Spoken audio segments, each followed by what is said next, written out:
On Thursday, the air quality around Spokane went from hazardous to very unhealthy.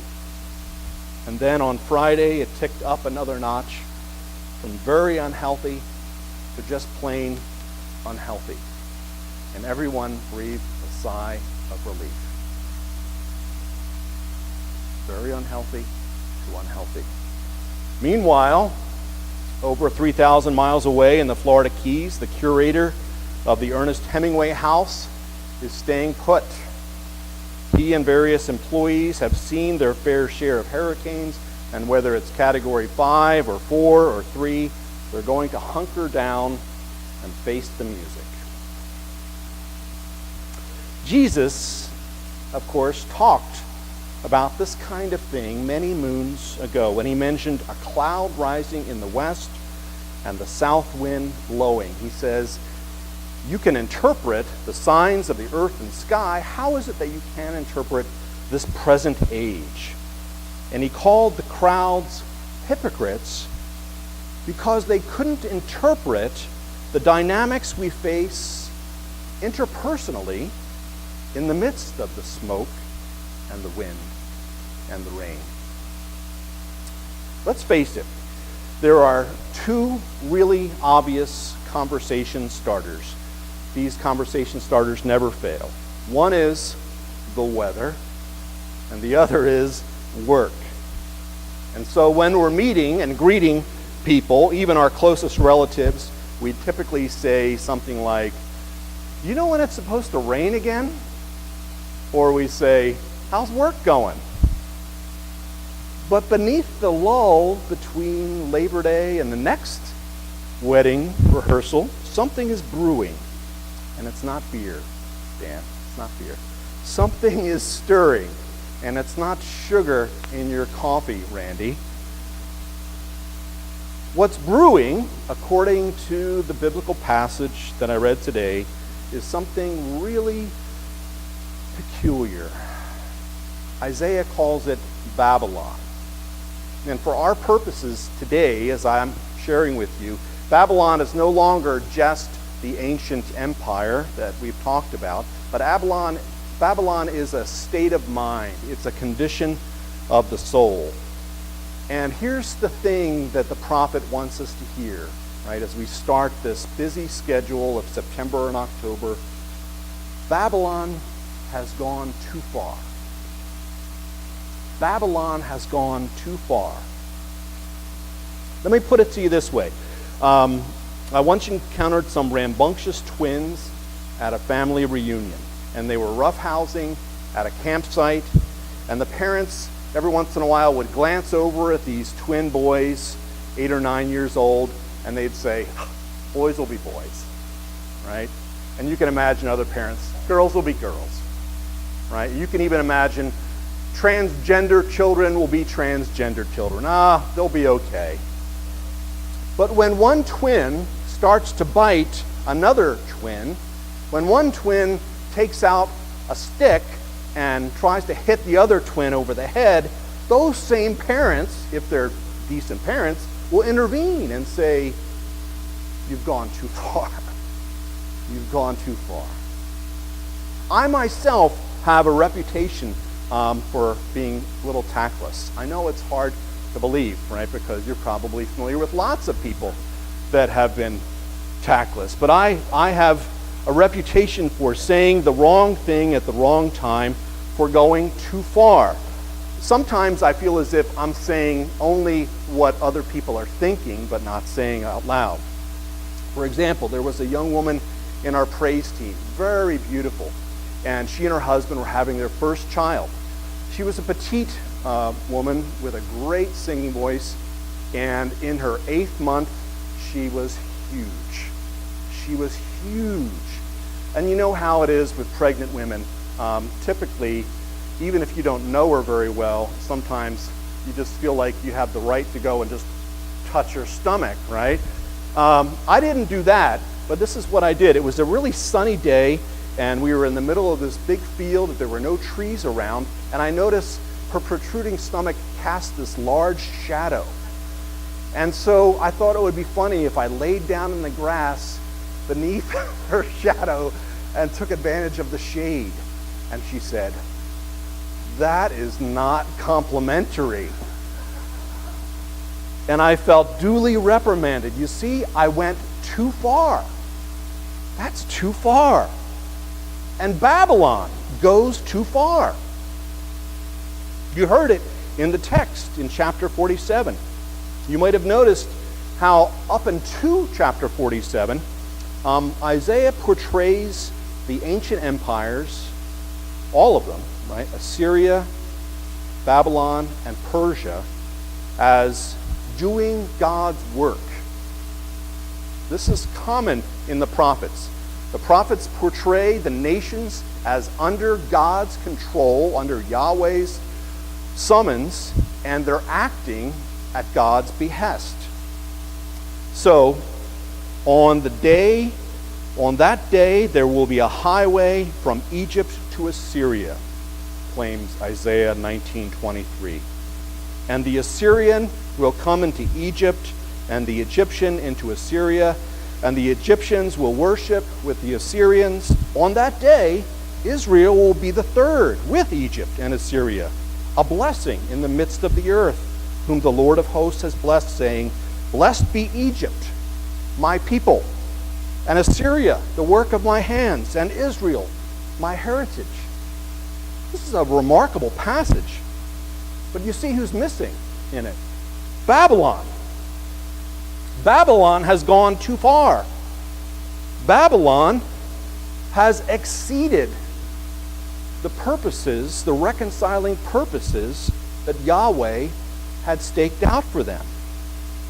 And I'm here to say this morning that any community that exceeds God's reconciling purposes with its pride, with its hubris, will also be held in check. Babylon goes too far, and there's only one solution. It's in verse 1 of today's text. "Come down and sit in the dust, virgin daughter Babylon. Sit on the ground without a throne, daughter Chaldea." Now, I don't think I need to remind you that tomorrow is an anniversary. It's an anniversary of 9/11. And I remember living outside of Philadelphia, and it was a beautiful sunny day, blue sky. By the end of that day, there were images of people walking in dust and collapsing and sitting on curbs in dust. Very prominent people. People with briefcases. People with pinstripe suits. And their eyes were just glazed over with what had happened. Suddenly, their very important work, right, in finance and in business and in all kinds of important things, suddenly their very important work was demoted, was degraded. It was knocked off its pedestal, and they had to think about their lives differently.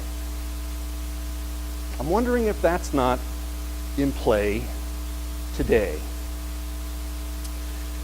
You guys know who Stephen Bannon is? Steve Bannon is the former cabinet member of the White House.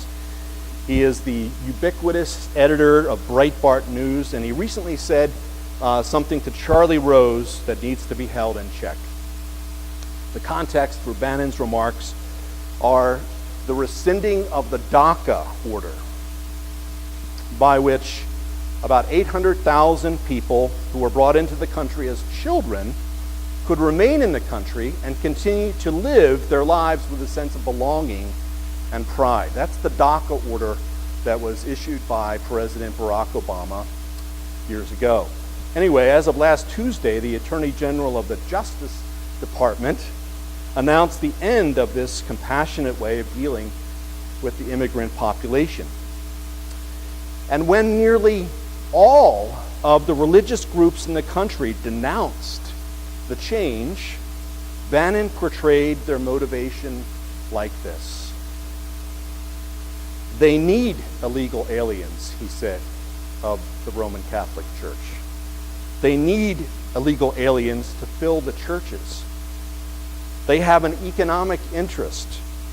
They have an economic interest in unlimited immigration. Unlimited immigration is what will save the churches.